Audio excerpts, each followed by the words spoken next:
ایک اور دلیل یہ دیتے ہیں کہ فلسطینیوں نے تو زمینیں بیچی ہیں، اب انہوں نے زمینیں بیچ دی، انہوں نے خرید لی، اب تمہارا حق کہاں سے آ گیا؟ اسے ڈیموگرافی چینج کرنا کہتے ہیں، اور اسی کھیل کو اس وقت ہمارا ازلی دشمن بھارت ہمارے پڑوس میں کھیل رہا ہے۔ آپ ذرا اس سچویشن کو سمجھیے گا کہ گیم کیا ہے۔ سب سے پہلے ظلم و ستم کی انتہا کر دو، عورتوں کو اٹھا لو، بچوں کو اٹھا لو، پانی بجلی ہر چیز بند کر دو۔ جب ان پر عرصہ حیات تنگ کر دیا جائے، جسے ہم کہتے ہیں حقہ پانی بند کر دیا، اس کے بعد انہیں کہا جائے اچھا تم اپنی زمین ہمیں بیچ دو اور تم بمبئی چلے جاؤ، دلی چلے جاؤ، امریکہ چلے جاؤ، اپنی جان کی فکر کرو، کس چکر میں پڑے ہوئے ہو؟ تو مجھے بتائیں کہ 80% لوگ ان حالات میں کیا کریں گے؟ یہ ہے پہلی بات۔ وہاں کچھ لوگوں نے، وہاں 80% لوگوں نے نہیں، وہاں شاید 8% لوگوں نے ایسا کیا ہو، لیکن اصل کھیل کیا کھیلا گیا؟ اصل کھیل یہ کھیلا گیا کہ اسرائیلی گورنمنٹ نے اپنے جعل سازوں کے ساتھ فلسطین کی زمینوں کی جعلی دستاویزات تیار کی، اور ان دستاویزات کو اسرائیل کی عدالت کے علاوہ کہیں چیلنج نہیں کیا جا سکتا۔ اب آپ دیکھیں کمال ہے کہ اسرائیل کی گورنمنٹ ایک دستاویز پیش کرتی ہے کہ یہ زمین ہم نے خرید لی تھی اتنے سال پہلے کا، اتنا عرصہ پہلے، اور اس دستاویز کے جعلی ہونے کو اسرائیلی کی عدالت کے علاوہ کہیں چیلنج نہیں کیا جا سکتا۔ تو نتیجہ کیا نکلے گا؟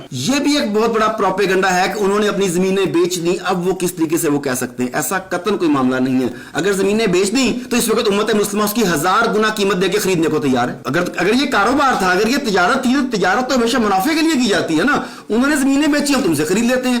مگر یہ معاملہ لین دین کا تھا ہی نہیں، یہ معاملہ قابضین کا تھا، سیٹلرز کا تھا، جس کے ذریعے انہوں نے ان زمینوں کے اوپر قبضہ کیا۔ ایک اس بات کو ہمیں ذہن میں رکھنا ہے کہ اگر یہ کوئی دلیل دیتا ہے، یہ بودھی دلیل کہ فلسطینی نے زمین بیچ دی تھی، تو ان سے پوچھا کہ اگر ان کے دستاویزات کو چیلنج کیا جائے تو وہ کہاں کیا جائے؟ اس وقت یورپی عدالت انصاف اور عالمی عدالت انصاف اور ساری کی ساری عدالتیں کہاں چلی جاتی ہیں؟ اسرائیلی عدالت کے فیصلے کو کہیں پر بھی چیلنج نہیں کیا جا سکتا۔